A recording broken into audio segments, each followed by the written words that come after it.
Sources of law: materials from which validity and force of law is derived is known as sources of law.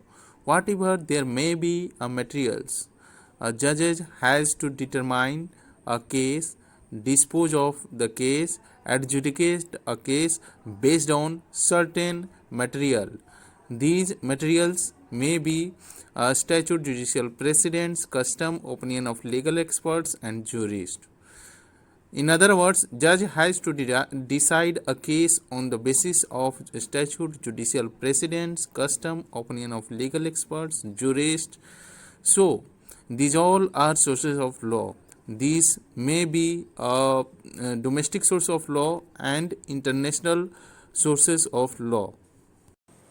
Now, what is relation between sources of law and source of right? A source of law may or may not be source of right.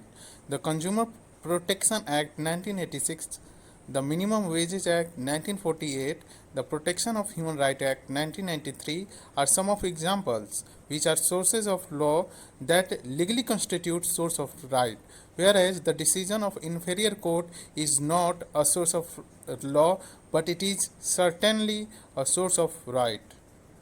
Let us see about opinion of source of law.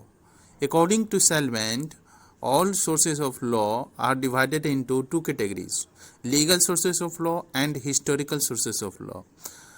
Legislation, precedent, customary law, conventional law are legal sources of law which has binding force, whereas writing of eminent jurist, foreign judgment, etc. are historical sources of law that have only persuasive value and are not binding upon the courts. The role of sources of law.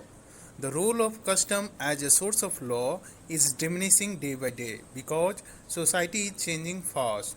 The role of precedent as a source of law is limited because judges have to take help of many other sources.